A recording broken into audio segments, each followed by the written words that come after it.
Well, good evening and welcome to Tucker Carlson Tonight. 25 years ago this month exactly, Bill and Hillary Clinton took control of the Democratic Party, and they've basically run it, with a few exceptions, ever since. It's been a long time. Here's a look back. I still believe in a place called hope.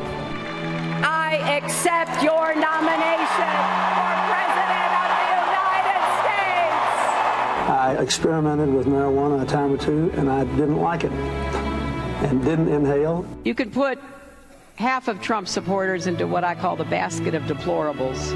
I did not have sexual relations with that woman, Miss Lewinsky. I can state unequivocally that, as my husband has said, these are false allegations. It depends upon what the meaning of the word is. Yes.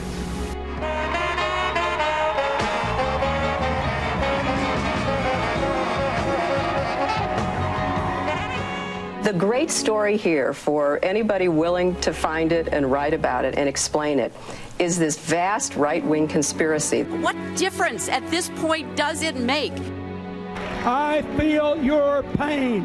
This was the biggest nothing burger ever. Thank you, and may God bless you and the United States of America.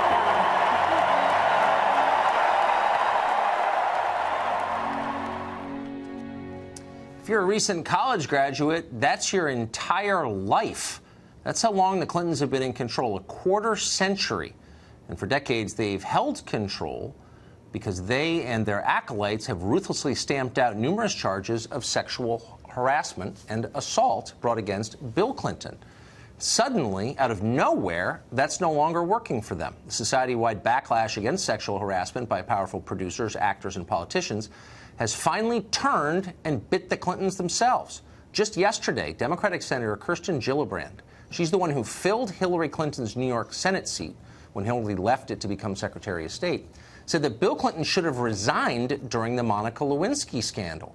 In response, Gillibrand was blasted by Hillary Clinton's longtime spokesman, Philippe Reines. He tweeted this: "Over 20 years, you took the Clintons' endorsements, money, and seat. Hypocrite." But Senator Gillibrand is not alone in turning on the Clintons. Liberal blogger Matt Iglesias, who's defended them for years, he works at Vox, he now says the president should have resigned back then.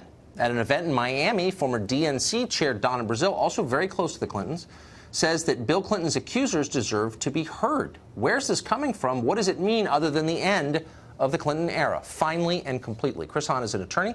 He spent years working for Senator Chuck Schumer of New York, a longtime Clinton ally, and he joins us tonight. Chris, thanks for joining us.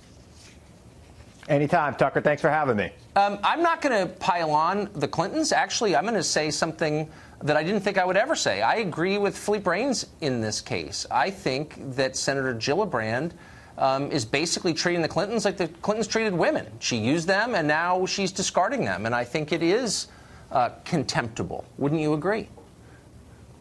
No, look, I mean, she's got a good opinion, and I think it's a good voice that needs to be heard.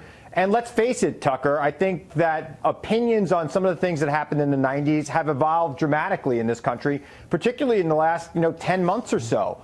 And I think that there's people looking back on what happened, not just with Bill Clinton, but Anita Hill and Justice Thomas, with a whole new light, and they are looking at the women that were involved in that. If I were much younger, you might be able to pull that over on me, because I'd be like, really? People didn't worry about rape in the 1990s? But I was there, actually.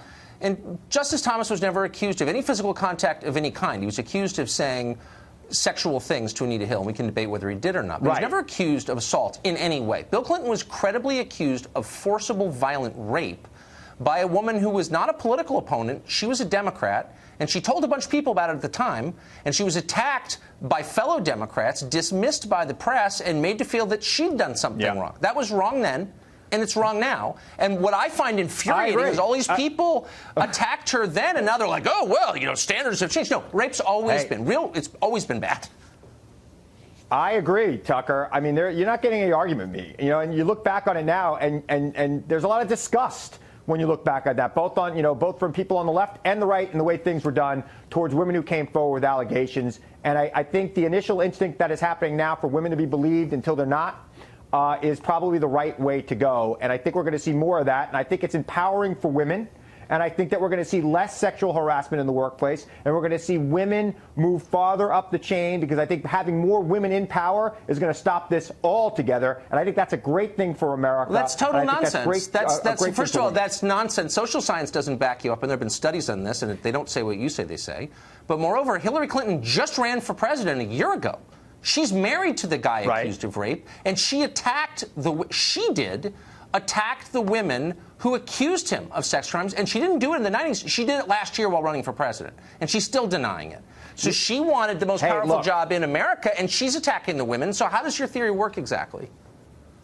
Tucker, on the Clintons, I love them. I think Bill was a great president. I think she would have been a great president. They are no longer going to be the leaders of the Democratic Party. That is very, very clear at this point. In about a year and a half, we'll pick a new nominee to run for president, and he or she will be the leader of the Democratic Party going forward until they're not president or until they lose the presidential No, you're right, race. and that's an interesting conversation. I agree with you, and actually, I would love to have a longer conversation about which wing in the party is ascendant at this point. But I can't, we need to, and I don't want to do a week of sex stories about the Clintons, because they're off the stage. I agree with you. I hope this is the last one we ever do. They're gone. I agree with you. But Michelle Goldberg at the New York Times is not gone. She has a column there. She's totally fraudulent, a fraudulent feminist. She's writing this, quote, "Because of Broderick's allegations, Bill Clinton no longer has a place in decent society."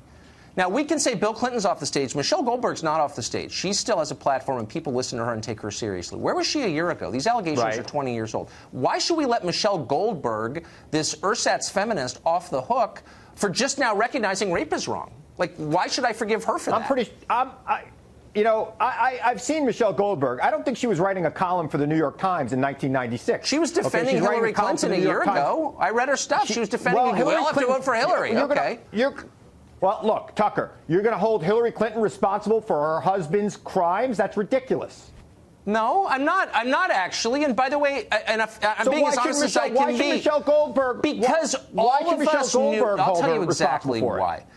Because Michelle Goldberg and lots of other people on the left thought it was more important that they have power than that some woman get justice. Okay, fine, but you can't pretend to be a feminist simultaneously, which is what people like Michelle Goldberg, and it's not just her, it's the entire feminist establishment that covered up for his crimes because they wanted him in office. And I just think they should be held accountable for that. Not the Clintons, they're defenders.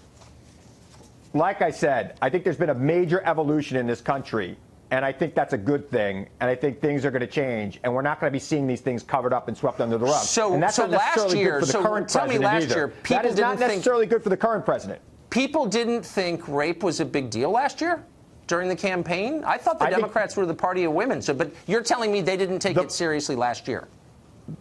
Tucker, the person who was accused of rape was not running for president last year. His wife, who attacked the woman who accused him, she was never accused of rape. She believed her husband. That was her crime, Tucker. She didn't believe her husband for a second. And don't insult my intelligence. She attacked the women who accused him.